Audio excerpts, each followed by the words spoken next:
1 Coríntios 11, 23 a 26. Porque eu recebi do Senhor o que também vos entreguei, que o Senhor Jesus, na noite em que foi traído, tomou o pão e, tendo dado graças, o partiu e disse: isto é o meu corpo que é dado por vós, fazei isto em memória de mim. Por semelhante modo, depois de haver ceado, tomou também o cálice, dizendo: este cálice é a nova aliança no meu sangue. Fazei isto todas as vezes que beberdes em memória de mim. Porque todas as vezes que comerdes este pão e beberdes o cálice, anunciais a morte do Senhor até que Ele venha. A confissão de fé de Westminster, baseada principalmente nessa passagem, seu capítulo 29, parágrafo 1, diz que a ceia do Senhor é instituída pessoalmente na noite em que Jesus foi traído. Pessoalmente, por Jesus, na noite em que ele foi traído. É destinada para ser observada até o fim do mundo, até quando Jesus voltar para cear conosco novamente. É uma lembrança da morte de Cristo. Comer e beber o pão, o cálice, que são símbolos do corpo e do sangue, devem ser feitos em memória de Cristo. A Santa Ceia é o emblema da profissão de fé, da nossa comunhão com Cristo. Ela sela a nossa união com Cristo e seus benefícios, a salvação, nosso fortalecimento e também os nossos compromissos, os nossos deveres para com Deus, para com o próximo.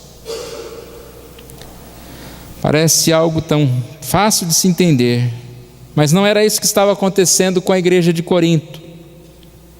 E exatamente por isso nós lemos aqui desde o versículo 17 instruções quanto à celebração da ceia do Senhor. Paulo sentiu na obrigação, na necessidade de falar com aqueles irmãos seriamente sobre problemas a respeito da ceia, de como eles estavam celebrando a ceia do Senhor. Versículo 20, Paulo chega a dizer: não é a ceia do Senhor que comeis. O que estava acontecendo? Nós podemos perceber que eles estavam tendo problemas graves de relacionamento e problemas também no momento da participação da ceia. Era mais um ritual do que um memorial, do que uma lembrança de Cristo, do seu sacrifício. Paulo diz que eles estavam se ajuntando para pior. Versículo 17: porquanto vos ajuntais não para melhor, e sim para pior. Logo ele trata do problema da divisão. Olha o versículo 18 em diante: porque antes de tudo estou informado haver divisões entre vós, quando vos reunis na igreja. Ele fala sobre essa divisão e leva o problema da divisão ao momento da Santa Ceia. Versículo 21: porque ao comerdes, cada um toma antecipadamente a sua própria ceia, e há quem tenha fome, ao passo que há também quem se embriague. Então nós percebemos que precisava de um puxão de orelha, de instruções.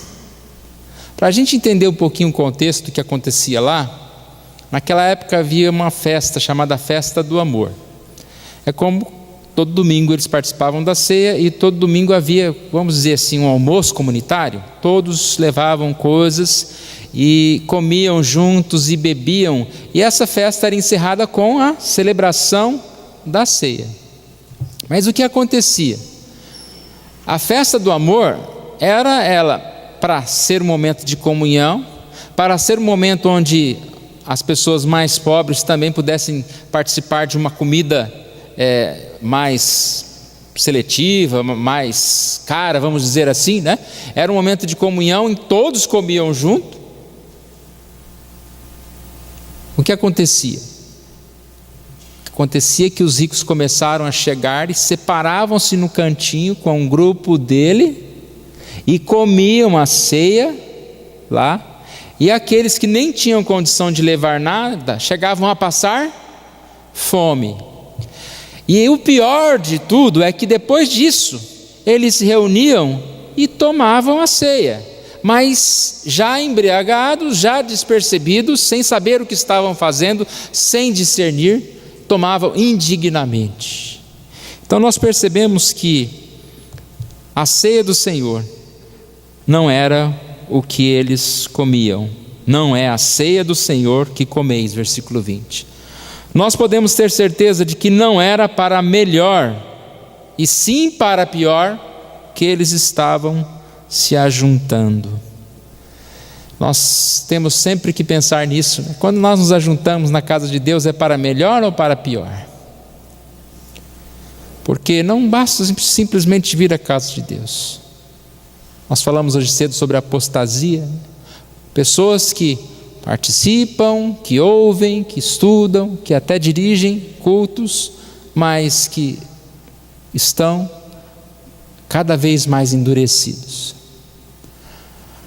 Muitas vezes se ajunta para pior, quando nós, mesmo no ambiente de igreja, onde nós estamos aqui para tomar a ceia, para agradecer a Deus pelas bênçãos, há divisão no nosso coração, e não talvez igual a esse problema que foi relatado aqui, mas nós temos barreiras uns com os outros.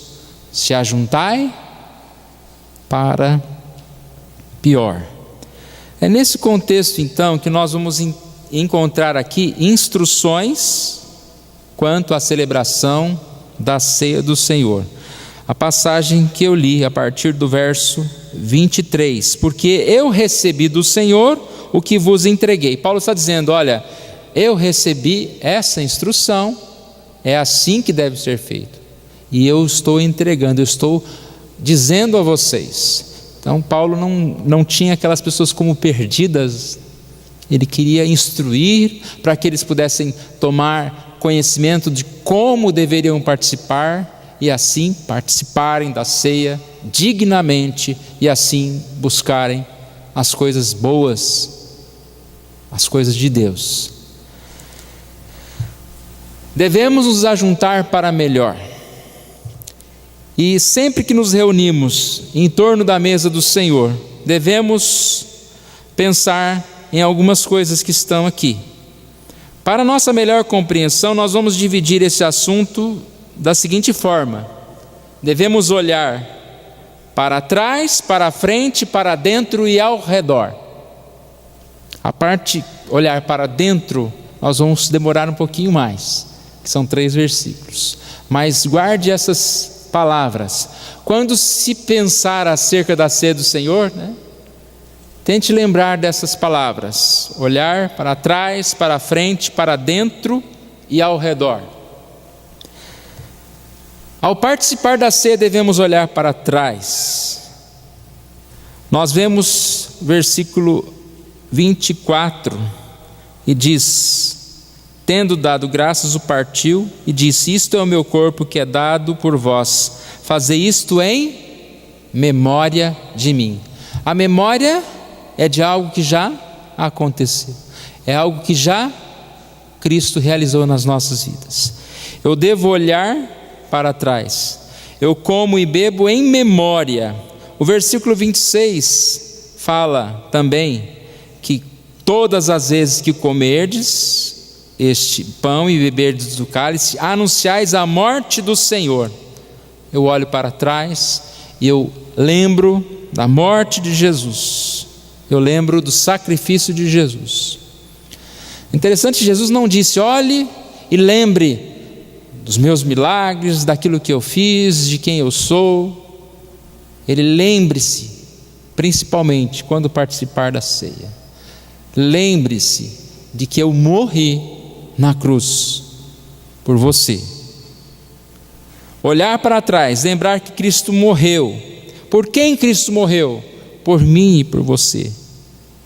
Por que Cristo morreu? Para nos salvar do pecado, para nos livrar da morte eterna. A ceia é uma dramatização do Calvário, é uma dramatização do que aconteceu lá naquele dia. A única celebração que nós temos além do batismo, que nos faz vivenciar de forma diferente, né? Como um sacramento, vivenciar um acontecimento espetacular, maravilhoso, o maior acontecimento de toda a terra. Quando participamos da ceia, olhamos para trás e lembramos disso.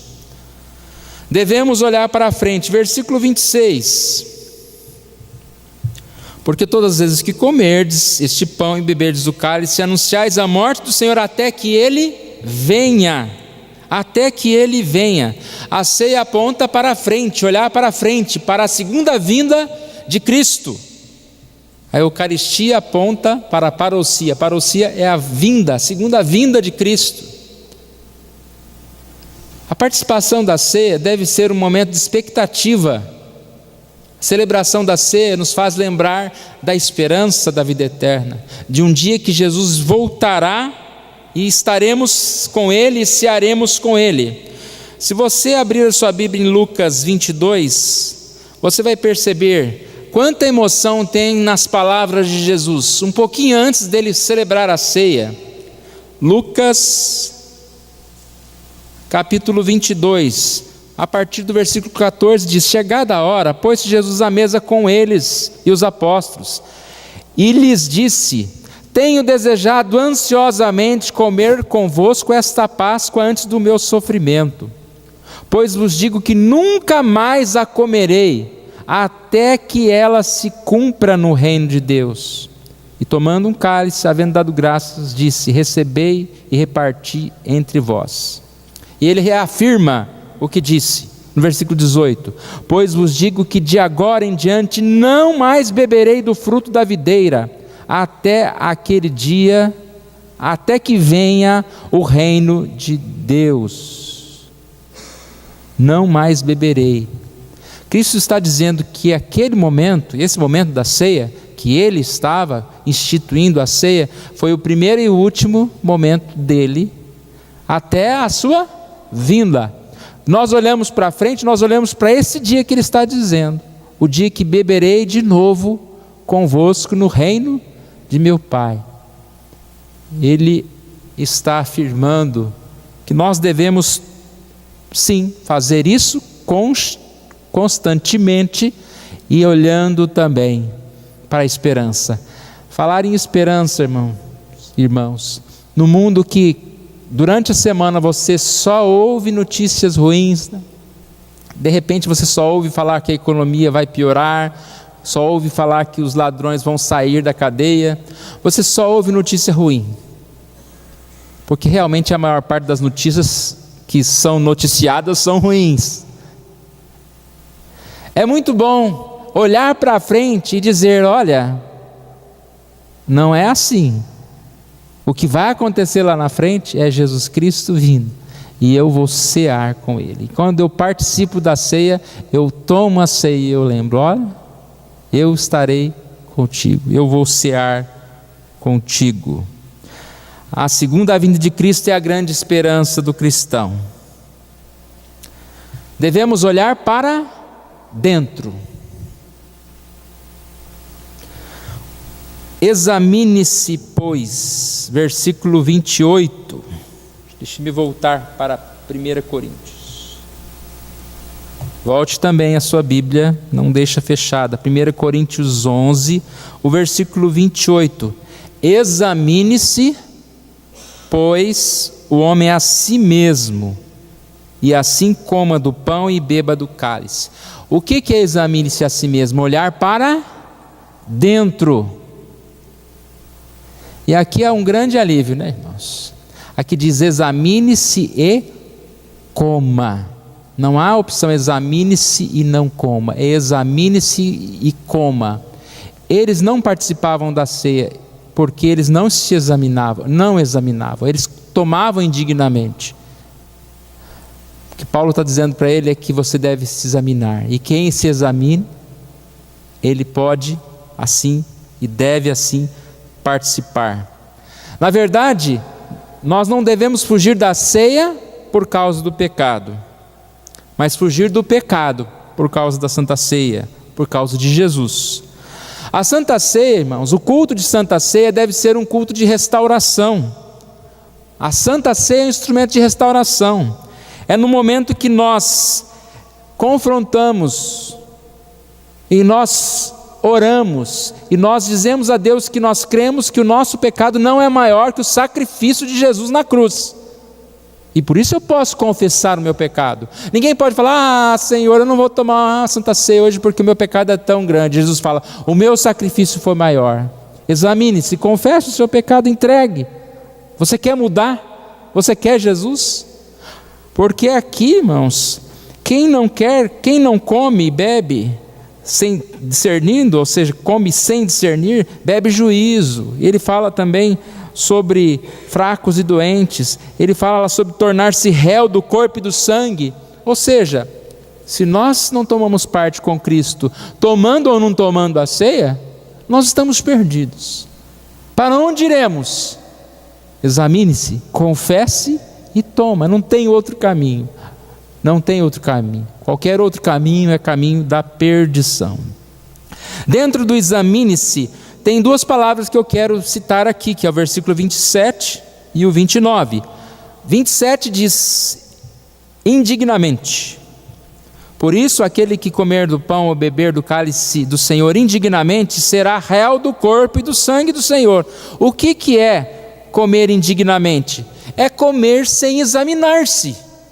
É o que eles estavam fazendo. Eles estavam comendo num ambiente de deixar outros passando fome. Eles estavam participando da ceia no momento que estavam embriagados, nem estavam pensando no que estavam fazendo ali. Vamos passar o pão aí, pega aí. Tá, a pessoa conversando, não está nem prestando atenção no que estava acontecendo. Tomar indignamente é estar inconsciente daquilo que está fazendo. E eu acho tão interessante, porque na verdade, tomar indignamente, ou seja, ser digno de tomar, é reconhecer o quanto se é indigno. É uma frase que diz: a nossa dignidade é a consciência da nossa dignidade é a consciência da nossa indignidade. Quando eu estarei digno para tomar a ceia? No momento em que eu pego o cálice, ou antes, um momento em que eu oro a Deus e eu digo ao Senhor: Senhor, eu sou indigno. Olha que interessante, você falar que é indigno, você se torna digno. Porque se você é digno, você não precisa nem tomar a Santa Ceia, você já vai para o céu direto. Aquele momento que você fala: eu sou indigno, independente do tamanho do seu pecado, porque o sacrifício de Jesus é maior, eu sou indigno, você se torna digno. Ser digno é reconhecer a sua indignidade diante de Deus, a sua falência diante de Deus. Quando nós temos a consciência da nossa indignidade e ao mesmo tempo reconhecemos que por meio de Cristo somos habilitados a nos assentarmos à mesa, então participamos da ceia dignamente. A outra palavra também esclarece, todas essas três palavras estão relacionadas. Examinai indignamente e discernir. Versículo 29. Pois quem come e bebe sem discernir o corpo, come e bebe juízo para si. Come e bebe sem discernir o corpo. O que eu disse que eles faziam? Eles comiam como um ato de ritualismo, como um ato impensado. Fazia parte da liturgia deles. Nós podemos nos ajuntar de uma forma ritual, né? Vamos orar, vamos cantar, vamos. Ninguém prestou atenção no que está fazendo. Cantou, levanta, senta. Ritual. Se ajuntou para melhor ou para pior? É culto que nós prestamos ou não? É isso que ele está falando. Vocês não participaram da ceia, vocês se ajuntaram para pior. Porque vocês fizeram tudo sem discernimento. Discernir o quê? Quando ele fala discernir o corpo, discernir Cristo, o que Cristo fez por nós. Alguns comentaristas dizem que discernir o corpo também é a ideia de discernir o corpo de Cristo no sentido dos irmãos. Eu não posso participar da ceia sem discernir a minha comunhão com os irmãos. Na verdade, então, a ideia é comer de forma irrefletida.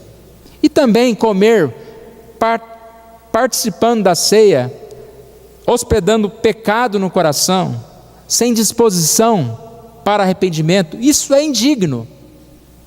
E eu acho interessante que algumas vezes alguém que deixa de participar da ceia porque se acha indigno, ela não está demonstrando falta de temor, porque quem tem falta de temor não está nem aí, ele peca e toma. Se você já está sentindo-se incomodado de tomar a ceia por causa do seu pecado, aí que você deve tomar mesmo, porque você está demonstrando que reconhece que é pecador. Aqueles não estavam incomodados, eles brigavam uns com os outros, eles se embriagavam e participavam, tudo bem, tudo legal. Discernir, quem come sem discernir bebe juízo para si. E aqui diz que há alguns fracos e doentes, algumas pessoas que estavam enfraquecidas por causa disso. Disse que se torna réu, torna réu do corpo e do sangue. Olha como é grave isso. Réu é autor ou coautor de crime ou delito. Você ou está com Cristo e recebe os benefícios de Cristo e está como aquele que faz parte da morte de Cristo entre aqueles que foi resgatado, ou você está entre aqueles que o mataram, aqueles que condenaram, que blasfemaram contra Cristo. Por isso que diz que se você come sem examinar-se, sem exatamente colocar-se diante de Deus, você está distante, se torna réu do corpo de Cristo, bebe juízo para si. A última parte, devemos olhar ao redor, está baseada aqui no finalzinho, versículo 33 e 34. Assim, pois, meus irmãos, quando vos reunir para comer, esperai uns pelos outros. Se alguém tem fome, coma em casa, a fim de não vos reunir-vos para juízo.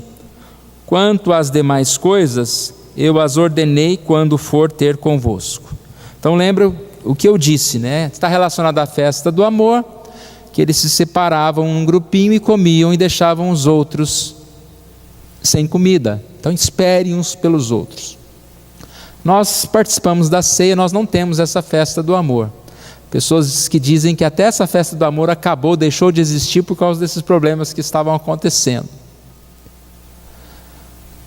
Nós não temos essa festa do amor, mas a ceia do Senhor é um momento de olhar ao redor. Olhar ao redor no aspecto da comunhão que nós temos com os irmãos. Porque como eu posso ter comunhão com Cristo se eu não busco comunhão com os meus irmãos? Eu preciso lembrar, como eu posso pensar e entender o amor de Cristo por mim, em me perdoar, e eu ao mesmo tempo não consigo perdoar meu irmão. Eu estava lembrando um dia, algumas pessoas falam assim que perdoam, mas a relação, a amizade não continua a mesma. Vocês já ouviram falar isso? Tem amizades que não continuam a mesma, mas não foi por causa de conflito, foi por causa de às vezes uma mudança de cidade, ou determinadas questões, de mudança de igrejas, seja o que for. Mudar de relacionamento porque teve um problema, às vezes é uma pontinha de falta de perdão. E eu fiquei pensando o seguinte: já pensou se Deus falasse assim: olha, você pecou contra mim, eu te perdoei, mas agora nós vamos mudar aqui a nossa relação? Já pensou se Deus falasse isso com você? Agora você não é mais tão íntimo, você vai ficar lá naquele outro lugarzinho lá, não vem mais na minha casa, pronto. Não é assim. O perdão de Deus é maravilhoso, e Ele continua sendo nosso Pai, nos servindo, e aí volta o relacionamento, tá? Isso que eu fiquei meditando um pouquinho. Olhar ao redor, a ceia é esse momento da gente pensar um pouquinho, o quão pouco a gente faz esse esforço para perdoar, para amar os nossos irmãos. E quem somos nós para não perdoar alguém? Nós somos mais pecadores, nós conhecemos mais o nosso pecado do que o do nosso irmão. Eu creio que a gente imagina que a gente é pior do que ele. Deveria, pelo menos, Olhar ao redor também, irmãos, é um momento de participarmos da ceia, de olhar ao redor literalmente. Quem não veio hoje? Quem não vai participar da ceia hoje? Por que não vai participar da ceia hoje? orar por esse irmão, visitar esse irmão, pedir que Deus esteja abençoando também, para que ele possa ter essa compreensão, esse desejo de estudar a palavra de Deus. Olhar ao redor. Quero concluir, irmãos. A Santa Ceia é um culto de celebração, mas acima de tudo é um culto de restauração e fortalecimento espiritual. Quando a gente vier para esse domingo, nós temos Santa Ceia primeiro domingo, terceiro domingo pela manhã, que nós possamos estar colocando, no nosso coração, orar antes de participar, nos preparar para esse momento, pedindo para que Deus realmente faça alguma transformação na nossa vida. Nós precisamos muito dessa transformação, dessa restauração, dessas reformas, desses empurrões. A Santa Ceia serve para isso. Ela nos fortalece, ela nos dá uma visão mais firme de Cristo, do amor de Jesus, da salvação. Santa Ceia é um tempo de confronto com o pecado e confissão. Lembre-se sempre disso. Não afaste-se da ceia por causa do pecado, mas afaste do pecado por causa da ceia. Participe da Santa Ceia com discernimento, atenção, reverência. Examine-se e coma. Aqui há um pequeno exemplo de uns irmãos que participaram da ceia, se ao menos nem se pensar no que estavam fazendo. Que todas as vezes que nós nos ajuntarmos, estivermos aqui, nós possamos pedir que Deus silencie o nosso coração. Se você está ao lado de alguém, isso deve ser sempre, irmãos? O culto, a reverência é sempre.